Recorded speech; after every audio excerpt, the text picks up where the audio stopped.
Hola a todos, vamos ya con el vídeo número 2 de este tema 2 de la asignatura. Vale, terminamos el vídeo anterior con las estipulaciones que se tiene que poner en el contrato de los bonos y ahora vamos a ver algunos tipos diferentes de bonos que nos podemos encontrar. ¿Vale? O sea, es decir, vemos algunos bonos con características inusuales que no se suelen dar si hablamos de un bono normal o común. ¿Vale? Vale, hay bonos de tasa flotante, ¿vale? Es que están indiciados a una tasa de interés, ¿vale? Es decir, que el cupón que van a pagar esos bonos va a depender de la tasa de interés del mercado, ¿vale? Al igual que, por ejemplo, si firmáis una hipoteca a tipo variable, esto significa que los intereses que vais a pagar se van a ir revisando, por ejemplo, en función del Euribor, ¿sí? Por tanto, el tipo de interés va a variar, ¿vale? Entonces, la mayoría de los bonos de tasa flotante tienen las siguientes características.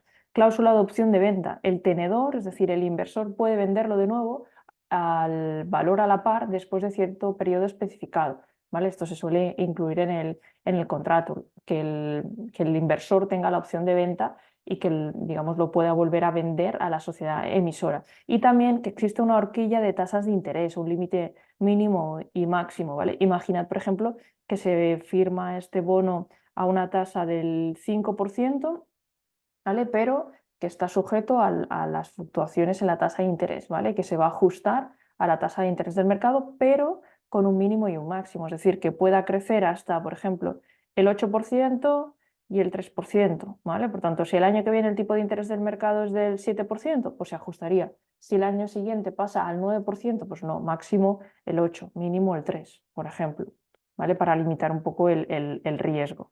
Vale, otro tipo de bonos con características inusuales o incluso se puede llamar exóticas. Em, el warrant sería que el propio bono tiene derecho de comprar acciones a un precio fijo. Es decir, la empresa emisora pone en circulación unos títulos, unos bonos y al inversor se le ofrece, aparte de adquirir el título, se le ofrece poder comprar acciones de la compañía a un precio fijo, ¿vale? Es como em, una cosa atractiva para el inversor que se pueda convertir también en propietario o en accionista de la empresa, ¿vale? A un precio fijo. Igual las acciones suben y el inversor dice, pues aprovecho y compro estas acciones al precio fijo que hemos firmado en el contrato. ¿Vale? Vale, luego, bonos sobre ingresos. Los pagos del cupón dependen de los ingresos de la compañía. Esto es poco frecuente. Es decir, en vez de pactar un cupón fijo o un cupón indexado a la tasa de interés, pues el cupón que va a pagar ese bono va a depender de los ingresos, ¿vale? Va a ser, por ejemplo, un porcentaje de los ingresos que consiga la empresa. Vale, el bono convertible o bono canjeable, ¿vale? Que sería un poco como esta característica. Se puede canjear por un número fijo de acciones en cualquier momento antes de su vencimiento, opción del tenedor, ¿vale? Cuidado que es distinto, ¿vale? En este caso, el titular del bono tiene el bono como tal, es decir, tiene la deuda de la empresa y puede optar además a si quiere comprar unas acciones a un precio fijo y o sea, sigue teniendo, en este caso, sería por un lado acreedor, ¿vale? Es decir, el inversor sería acreedor porque tendría los bonos, tendría la deuda y a la vez, si compra las acciones, pues sería también accionista porque tendría parte del capital de la sociedad. En este caso es que, imaginaros, vamos a ponerlo aquí un momento, imaginad que en el momento cero se compran, por ejemplo, 10 bonos de una compañía que acaba de emitir unos bonos convertibles y esos bonos convertibles tienen la característica que se pueden convertir, por ejemplo, un bono por dos acciones de la compañía, ¿vale? Pues imaginad que en el momento 5 el titular de estos bonos decide convertirlos en acciones. Por tanto, en este momento va a dejar de ser acreedor, es decir, ya no tendrá los bonos y los va a convertir. No es que vaya a comprar acciones de más, sino que va a cambiar los bonos pues si tiene 10 bonos y cada bono se puede convertir en dos acciones, pues lo va a convertir en 20 acciones. ¿Sí? La diferencia entre convertibles o canjeables es básicamente que desde el punto de vista de la sociedad emisora de los títulos de bono, convertibles es que la sociedad emisora emite nuevas acciones para hacer esta conversión. Canjeables es que los va a cambiar por las acciones que ya tienen circulación. ¿Sí? Vale. Vamos a ahorrar esto. Luego, los bonos con opción de venta sería un poco lo que sale aquí, la cláusula de la opción de venta. El tenedor, el inversor, puede obligar al emisor a recomprarle al bono a un precio establecido, ¿vale? Entonces, es un poco una protección para el inversor, ¿sí? Cuidado que cambia esto con los bonos, con la cláusula de recompra, ¿vale? En este caso que vimos en el vídeo anterior al final, es la sociedad emisora quien tiene derecho a recomprar el bono, a pagarle nuevamente el precio más una prima al inversor, ¿vale? Al tenedor del bono. En cambio aquí es decisión del inversor, del tenedor del bono, a obligar al emisor a recomprarle, ¿sí? Vale, luego, aparte de los bonos, pensad que en este vídeo o en este tema al principio vimos el tema de las acciones, que es una forma que tienen las empresas para financiarse. Luego hemos visto el tema de los bonos, que son títulos de deuda que emiten las empresas. Las corporaciones también pueden emitir los gobiernos para financiarse, pero luego, sobre todo en empresas que no son grandes, empresas pequeñas y medianas, como forma de financiación, si no es con capital, pues hablaríamos de préstamos bancarios, ¿vale? En este caso, no es la empresa que emite deuda, sino que se va al banco y pide un préstamo bancario, ¿vale? O sea, como pone aquí, además de emitir un bono o emitir bonos, una empresa puede simplemente pedir prestado dinero a un banco, ¿vale? Hay distintos tipos también de tipos de préstamos. Hay los préstamos bancarios comunes, normales, luego también hay lo que se llaman las líneas de crédito, que son las pólizas de crédito, que si lo habéis escuchado hablar es una forma de financiar. La diferencia es que si pedimos un préstamo, nosotros vamos al banco, pedimos una cantidad, el banco nos ingresa a la cuenta corriente esa cantidad y hay una tabla de amortización en la que vamos devolviendo el principal y vamos pagando intereses. En cambio, la póliza es que el banco nos abre una cuenta bancaria con un límite de crédito, ¿vale? Que nosotros podemos ir utilizando, podemos ir disponiendo de ese dinero. Entonces, no hay una forma de amortización preestablecida, sino que nosotros vamos utilizando ese dinero hasta el límite del crédito, es como una cuenta bancaria.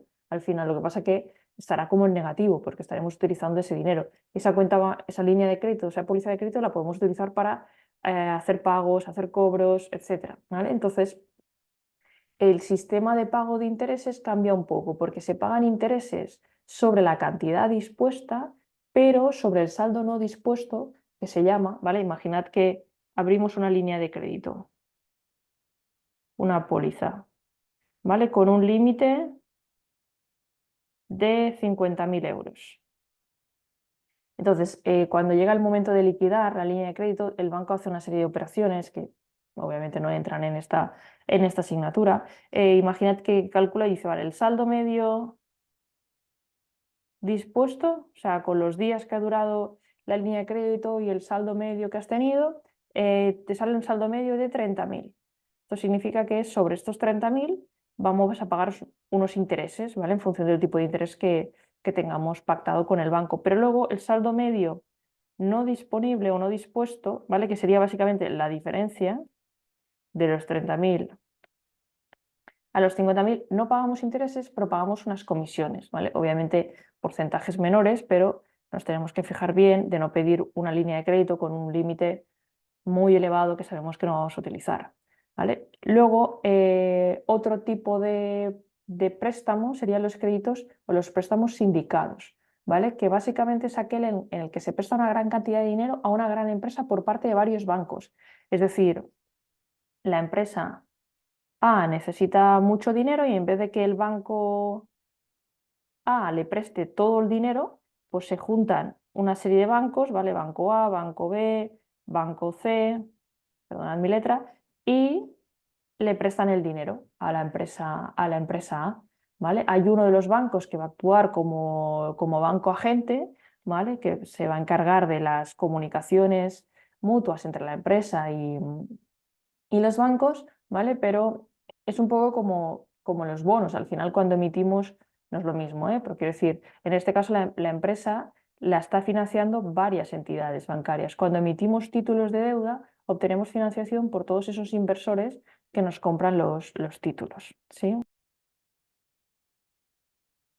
Vale, seguimos. Apartado 2.5, bonos internacionales.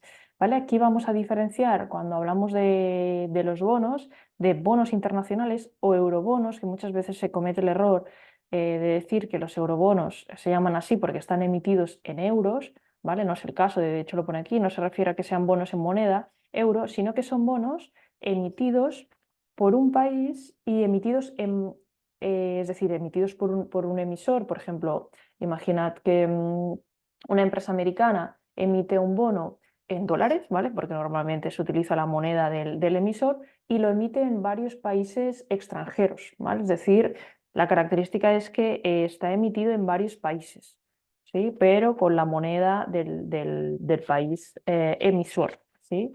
Se negocian principalmente en Londres, ¿vale? Y luego podemos tener lo que se llaman bonos extranjeros, ¿vale? Una empresa de un país los emite en otro país, no en varios países, que esta sería la diferencia, denominados normalmente en la moneda donde se emiten, ¿vale? Con frecuencia los bonos extranjeros tienen un nombre relacionado con el país donde se emiten.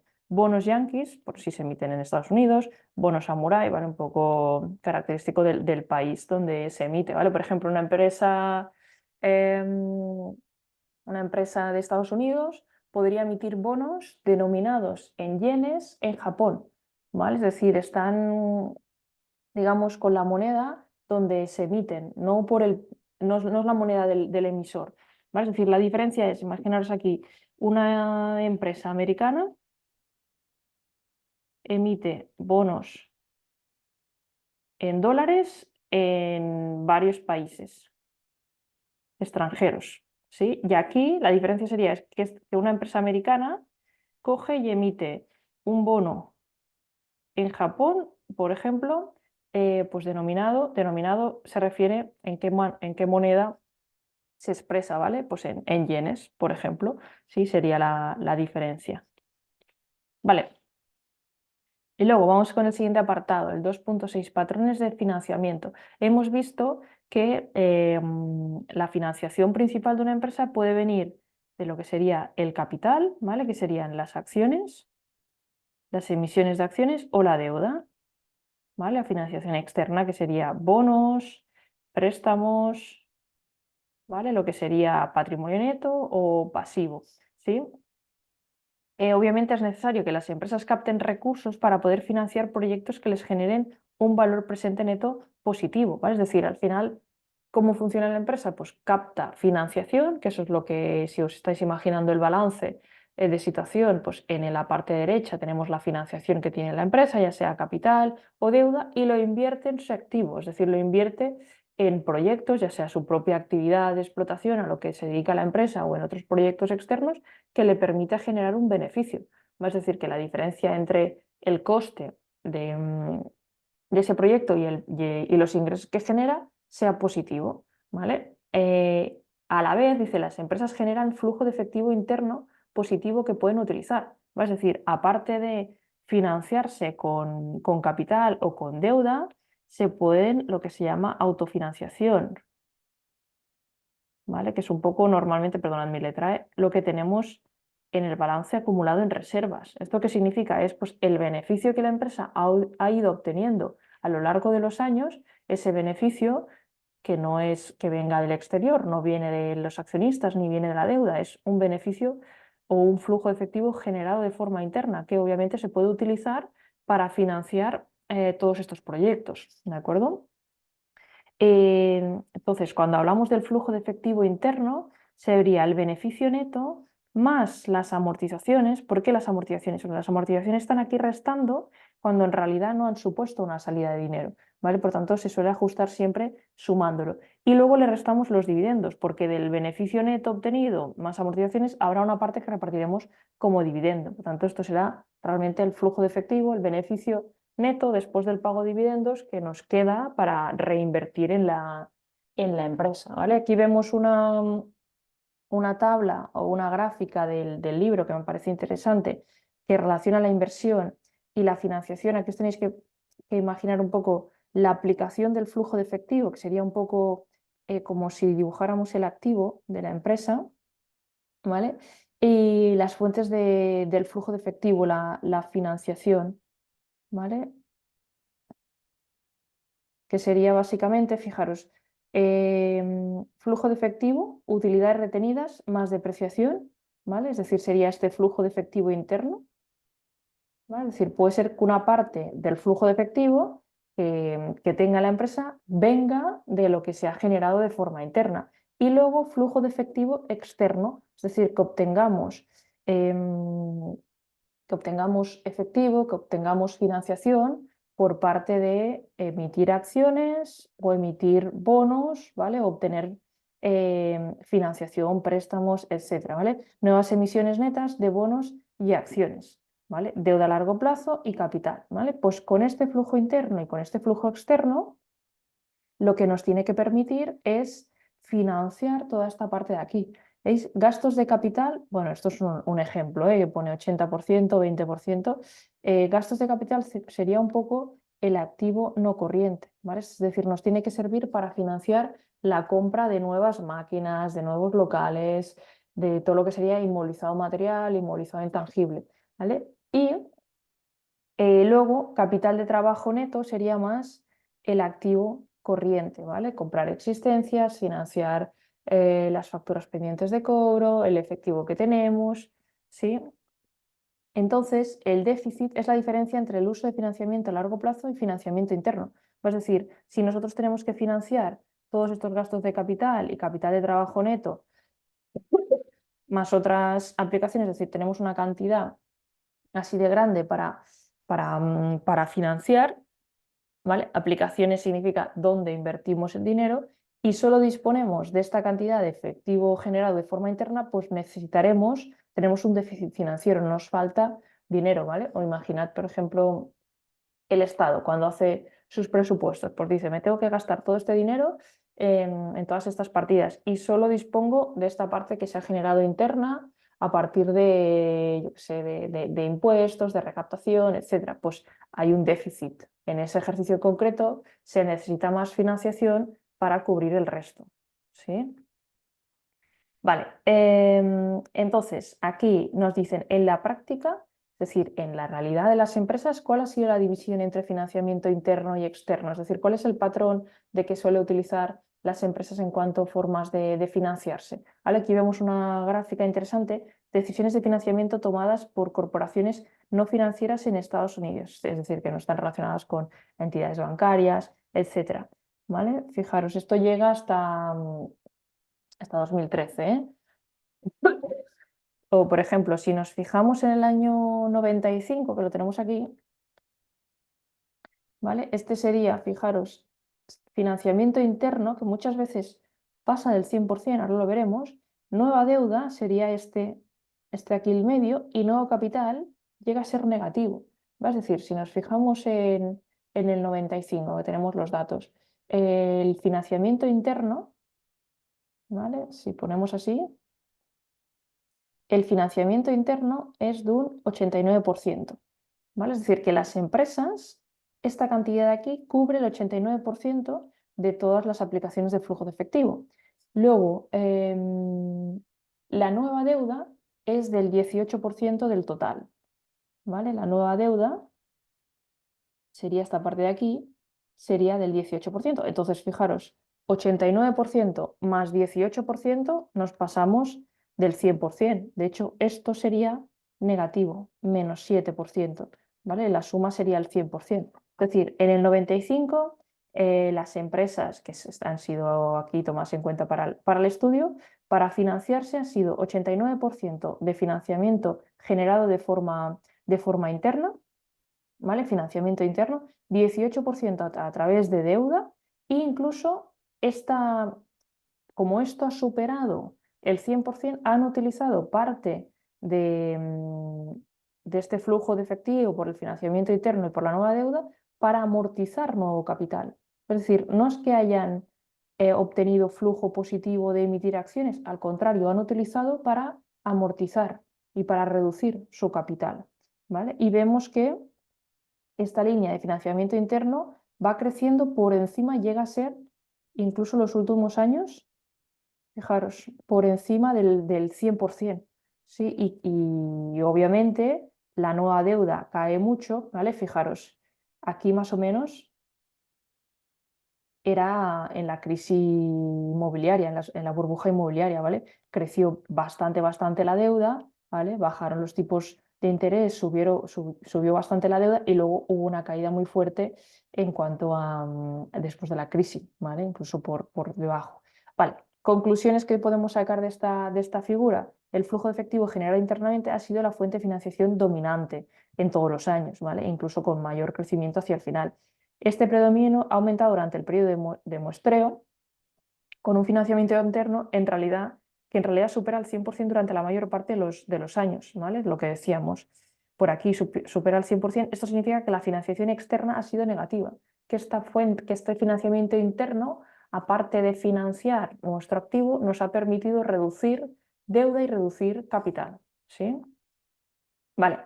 ¿Qué más? Siguiente apartado, de hecho, el último. Tendencias recientes de la estructura de capital. Cuando hablamos de estructura de capital de una empresa, nos referimos a cuál es su estructura financiera, qué parte está financiada con deuda, qué parte está financiada con capital, ¿vale? Entonces, aquí, como el libro es americano, pues todos los gráficos están relacionados con empresas americanas, ¿vale? Tampoco os van a preguntar, pues, cuál es el porcentaje de las empresas americanas que se financian, o sea, qué parte de la financiación es financiación interna, pero bueno, sí podéis hablar de las tendencias. Vale, las empresas usan menos deuda que capital, ¿vale? Ha habido una reducción de la relación deuda-capital, la autofinanciación incrementa el valor de las acciones. Estas tendencias se observan usando tanto valores contables como de mercado, ¿vale? De hecho, hay algunas preguntas que nos pueden hacer de forma práctica relacionadas con el tema 2, que es la razón deuda-capital, ¿vale? Tanto a valores contables como a valores de mercado, ¿vale? A valores de mercado, pues el capital saldría lo pongo aquí un momento, valor de mercado del capital sería el número de acciones por el precio de cotización y el valor de mercado de la deuda muchas veces nos lo dan, a veces nos dan los flujos de efectivo que genera esa deuda y tenemos que calcular el valor presente, ¿vale? De hecho, esto lo veremos de forma práctica en los siguientes vídeos. Vale, entonces, aquí vemos que el hecho de que nos financiemos con autofinanciación interna, esto lo que hace es que el precio de nuestras acciones, como es una empresa solvente con capacidad de generar beneficio, eso provoca que el precio de nuestras acciones aumente. Como el precio de las acciones aumenta, la relación deuda-capital, además de que se utiliza menos deuda, pues se reduce esa relación, ¿vale? Y estas tendencias se observan tanto utilizando valores contables, que es el valor que refleja nuestra contabilidad, como valor de mercado, es decir, utilizando el precio de cotización de las acciones, el valor de mercado de la deuda, ¿vale? De hecho, aquí vemos la razón deuda a capital, tanto valor en libro, que sería, no se observa muy bien, pero dejadme comprobarlo porque no se ve muy bien, un segundo.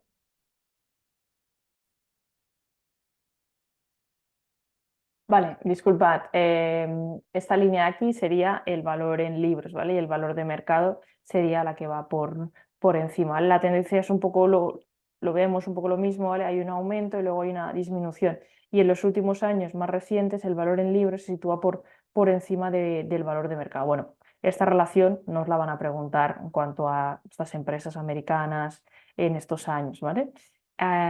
Y ya para terminar, si nos preguntamos qué es mejor utilizar el valor de mercado o el valor en libras, pues realmente desde un punto de vista financiero nos interesa mucho más el valor de mercado, ya que refleja los valores actuales y los valores de la información publicada al momento. Es un poco lo que veníamos diciendo en el tema 1, ¿vale? El tema de que toda la información está reflejada en el precio de mercado, ¿vale? En el valor en libros o valor contable, al final las acciones están valoradas por el valor nominal por el que se emitieron, pero si la empresa ha crecido o digamos ha tenido malas noticias relacionadas con la empresa y esto ha hecho que baje el valor de mercado, pues eso no se refleja en el valor en libros. O sea, en el valor en libros no podemos ver realmente el valor de la empresa real o el valor de la acción real, ¿vale? Pero obviamente también es verdad que, por ejemplo, los valores de mercado fluctúan mucho en función de estas nuevas noticias, esta nueva información, ¿vale? Y no debemos ignorar el valor en libros.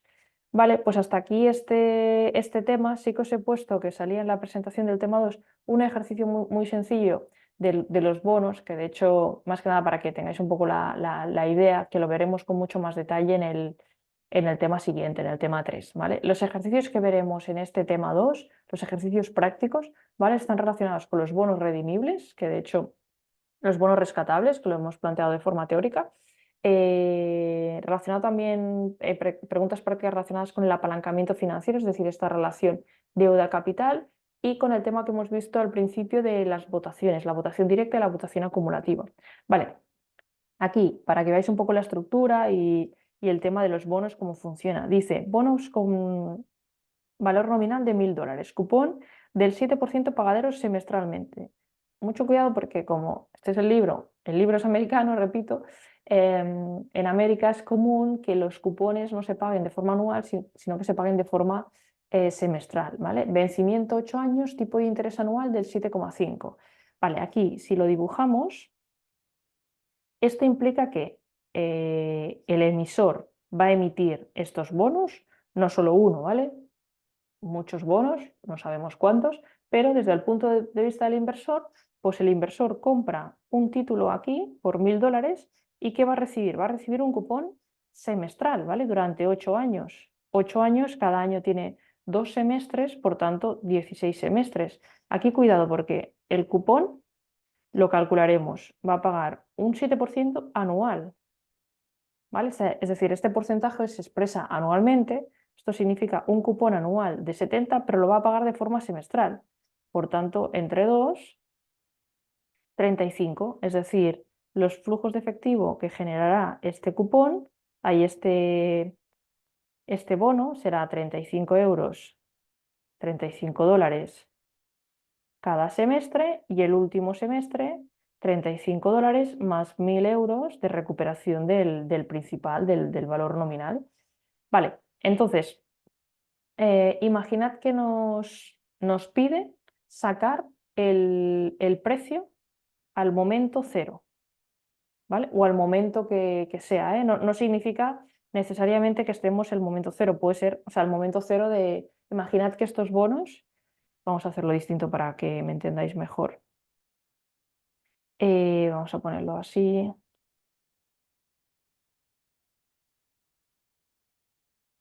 Dejadme hacerlo más pequeño esto. Vale. Es decir, imaginad que realmente cuando se emitieron a 10 años. ¿Vale? Es decir, al momento cero realmente se emitieron, ¿vale? Emisión de los bonos. ¿Sí? Y ahora estamos, dejadme ver aquí, estamos en el año 2, ¿sí? En el año 2, ¿vale? Y quedan 8 años para el vencimiento. Por tanto, quedan 16 semestres. Entonces, para calcular el precio del título al momento en el que estamos, que sería este momento 2, ¿vale? Lo que hacemos es actualizar los flujos de efectivo que quedan pendientes de cobro al tipo de interés del mercado, ¿vale? El tipo de interés anual es del 7,5, ¿vale? Cuidado que si el interés es anual y el pago del cupón o el cobro del cupón es semestral, lo tenemos que pasar a lo que sería el interés semestral, ¿vale? Aquí se hace de forma más directa, pues el 7,5% entre 2, no hace falta hacer la equivalencia, aunque si lo hicierais, pues obviamente nos pueden decir nada, 3,75%. Tanto el precio actual bueno, el precio del año 0, no, al momento, perdón, al momento actual, que sería el momento 2, cuando ya han pasado 2 años desde la emisión, ¿sí?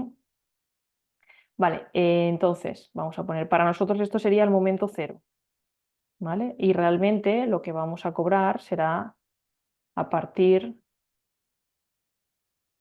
representa que el cupón de 35 euros de este año ya lo ha cobrado el anterior inversor. Vale, en todo caso, el precio en el momento 0 siempre sale de actualizar los flujos de efectivo pendientes, ¿vale? Al tipo de interés del mercado. Entonces aquí tenemos, por un lado, una renta constante, estos 35 euros se producen constantemente durante 16 semestres y luego un único pago de 1000. Tanto lo vamos a actualizar, aquí un poco aplicamos las fórmulas que vimos en el tema 0. Las rentas constantes podíamos hacer 35 multiplicado por 1 menos 1 más el tipo de interés, que vamos a utilizar este, del mercado, a la menos 16, porque quedan 16 periodos, 16 semestres, partido entre 0,0375. Y aquí le sumamos los 1000 que estarán en el momento 16. ¿Sí? Es decir, aquí lo hemos hecho por partes, vamos a tenerlo en cuenta. Hemos actualizado los 35 dólares semestrales durante 16 semestres y luego hemos tirado hacia atrás los 1000. Los 1000 dólares no se producen como efectivo cada año o cada semestre, sino únicamente al final. ¿Sí? Si hacéis todo esto, el precio es 970,32 dólares. Que aquí hay una relación, o sea, fijaros, este valor es inferior a los 1000 dólares que se producen aquí o que en la emisión se compró por 1000 dólares. ¿Por qué? Porque fijaros, esta inversión desde el punto de vista tenéis que poner desde el punto de vista del inversor. Puede o comprar este título que paga un 7% anual cuando el tipo de interés del mercado es superior, es del 7,5%, por tanto no es tan atractiva esta inversión porque no ofrece el mismo tipo de interés del mercado. Entonces, si lo compramos, realmente para que nos salga a cuenta y para que tengamos un rendimiento del 7,5%, es decir, del 3,75 semestral, el precio del título pagado tiene que ser inferior, ¿vale? Para igualarlo, ¿sí? Eso ya lo veremos más adelante, pero siempre se corresponde o se cumple esta condición, ¿vale? Que si el tipo de interés del mercado es superior, el precio del bono va a bajar por debajo del valor nominal. En cambio, si el precio del mercado es inferior, el precio del bono va a crecer, ¿vale? Al revés. Eso lo veremos también bastante en los ejercicios prácticos de tema 2 y tema 3. Vale, y aquí os he copiado un poco las preguntas propuestas por el equipo docente de teoría que pueden salir o han salido de hecho en exámenes, ¿vale? Al final es importante todo y desde que cambió el libro no se han hecho muchos exámenes tampoco, por tanto pueden salir cosas nuevas, obviamente. ¿Vale? Por ejemplo, el tema de diferencias entre acciones comunes y preferentes, que lo hemos visto, características de los distintos tipos de bonos corporativos, la utilidad de la cláusula de recompra, que es el tema de los bonos redimibles, que esto con la parte práctica lo entenderéis también mucho mejor, ¿vale? De hecho, vuelve a salir esto, comentar las características de los bonos redimibles y sus repercusiones en la valoración de los mismos, ¿vale? Demostraremos en los ejercicios prácticos que la valoración de estos bonos es menor en comparación a bonos que no tienen esta cláusula de recompra, ¿vale? El tema de bonos, eurobonos o bonos internacionales y bonos extranjeros. Ventajas e inconvenientes de financiamiento externo en relación al financiamiento interno de una empresa. Esto también lo veremos un poco con más detalle en el tema. Esta es una pregunta que mezcla un poco tema 2 y tema 3.